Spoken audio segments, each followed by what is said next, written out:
Today a customer brought in the Stihl MS251 chainsaw and said that the recoil was not pulling. So I'm going to tear into this saw and I'm going to show you what I find.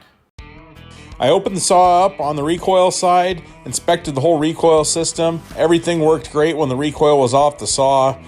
When I put it back on, it still wouldn't rotate, so I pulled off the clutch cover and I found that the saw had been run with the chain brake on.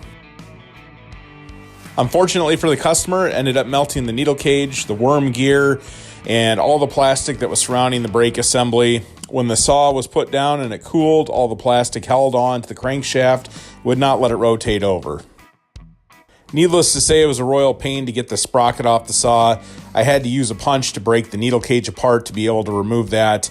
Once I got that off, I noticed the clutch inside had a bunch of plastic melted to it as well. So we'll have to end up taking the clutch off and we'll have to clean underneath and inspect what's underneath there as far as the oil pump and the worm gear go. In order to remove the clutch, I got to block off the top of the piston. So I'll remove the spark plug and put a piston block in there. That way I have some leverage to go ahead and remove that clutch.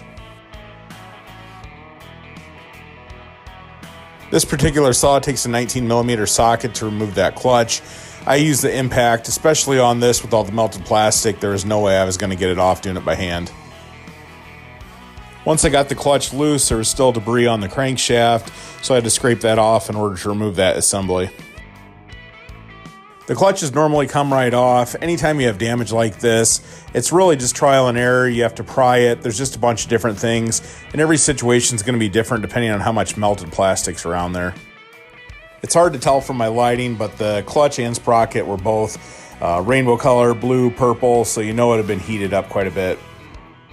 Here's the melted worm gear. You can see all the black needle cage melted on there.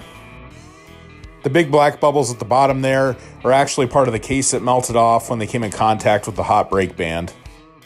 I scraped everything out I could by hand with the screwdriver, then I had to take a Dremel and smooth everything out and get it back where everything would fit.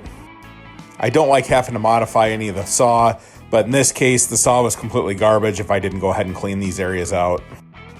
Next, I'm removing the oil pump. There's only one screw that holds that into place. The bottom port of this oil pump was completely melted shut, so I'm going to have to replace the oil pump as well.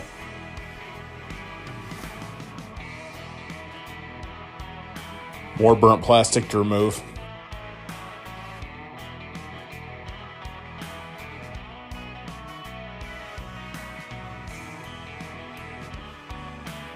I'm going to clean the crank seal really well. I'm going to test everything to make sure that that didn't get damaged and it's not leaking.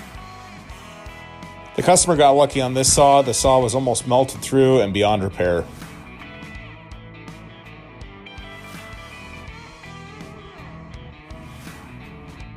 Now that everything's cleaned up, I'm going to start reassembling all the parts into the saw.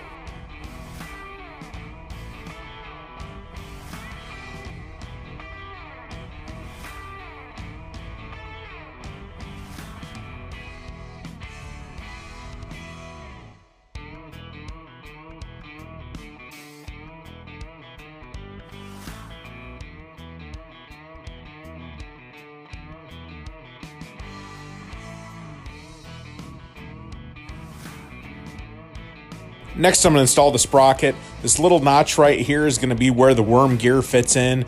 Make sure that you guys align that before you press it down. Sometimes it's hard to see, so you might have to use a flashlight or a screwdriver to locate it.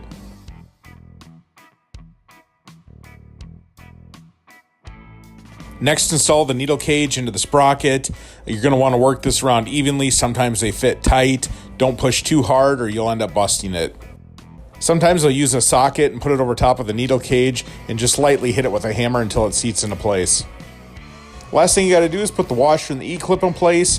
To install the E-clip, it works to put the needle nose plier end in the crankshaft and the other end on the side of the E-clip and squeeze them together.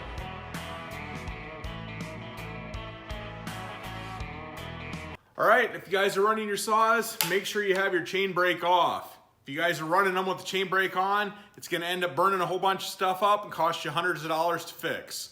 So if you guys like this video, make sure to like it and subscribe to our channel, and I'll show you guys a lot more of the repairs that come through the shop every day and how I fix them.